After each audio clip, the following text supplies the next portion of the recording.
साथीहरू तपाईहरुको सामु फेरि आएको छु पीवीसी पलमरको पाइप फेरि यसलाई फिटिङ गर्नका लागि हाम्रो अब यसको जुन यहाँ देख्नु भएको छ यो 4 को पाइप हो 4 इन्चीको पाइप यो कम्पोर्टको लागि हो र यता आएको छ जुन यसको यो जुन साबरको पानी जुन अब कचडा पानी जानका लागि यसको जडन भनेको जहिले पनि साइडमा राख्नुपर्छ साइडमा राख्दाखेरि भनेको टालीहरु लाउँदा एक साइडबाट पानी जम्मा भएर जान्छ यसमा यो देख्नुहुन्छ यो मल्टी ट्याप यो भनेको कुनै पनि फोहोरहरु यहाँ आयो भने यहाँ थुप्रिन जम हुन्छ र यो खोल्नका लागि सजिलो हुन्छ ल हेर्न सक्नुहुन्छ नमस्कार साथीहरु यो भिडियो स्किप नगरिकन हेर्नुभयो भने तपाईहरु यो सहज तरिकाले यो पीवीसी यो प्लम्बरको काम गर्न सक्नुहुन्छ जस्तै यसलाई मल्टी ट्याप हुन्छ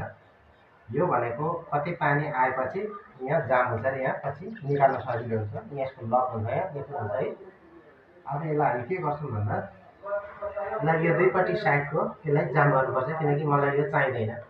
चाहिने ठाउँमा अब यताबाट कुन चाहिन्छ त्यसलाई खोलेर यसलाई जाम गर्न सकिन्छ अब मलाई चाहिने भनेको यो हो सिधै यो सिधा जानका लागि अब यसलाई हामी के गर्छौं यसलाई पनि अब यो बिर्को निकाल्छौं बिर्को निकालेर यसलाई यसरी सफा गर्छौं किनकि यसलाई जाम गर्नुपर्छ पीवीसी सोल्भेन्ट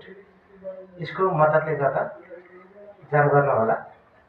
किनकि यहाँबाट नि पछि गएर पानी सिपेज हुन सक्छ यसलाई राम्रोसँगले यसलाई जाम गर्नुपर्छ हेर्न सक्नुहुन्छ हेर्नुहोस् अब यसलाई यसरी पीवीसी सोल्भेन्टको मद्दतले गर्दा यसरी जाम भयो अब यसलाई जाम यो काम छैन यसलाई जाम गर्नु पर्यो सोल्भेन्ट लगाएर नत्र भने सोल्भेन्ट लगाएन भने यसमा पानी सिपेज हुन सक्छ सिपेज भयो भने हामीले भोलिको दिनमा समस्या पर्छ यतापट्टि गएर अब यसको पनि यही हो यसलाई पुस्नुपर्छ धुलोहरु सबै हटाउनुपर्छ किनकि धुलो हटायो भने सोल्भेन्टले पनि धेरै काम गर्छ कतिपय ठाउँमा प्लम्बर साथीहरु अल्छी गर्छन् र यो सफा गर्दैनन्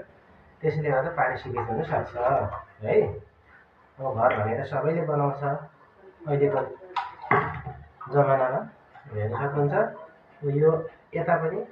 भित्रबाट यसरी पीवीसी सोल्भेन्ट लाउनु पर्छ यसरी लायो किनकि बाहिर मात्रै लगाएर हुँदैन अब हेर्नुस् यो बाहिर पनि लाए मैले पीवीसी सोल्भेन्ट यो भनेको अब यो जाम हुन्छ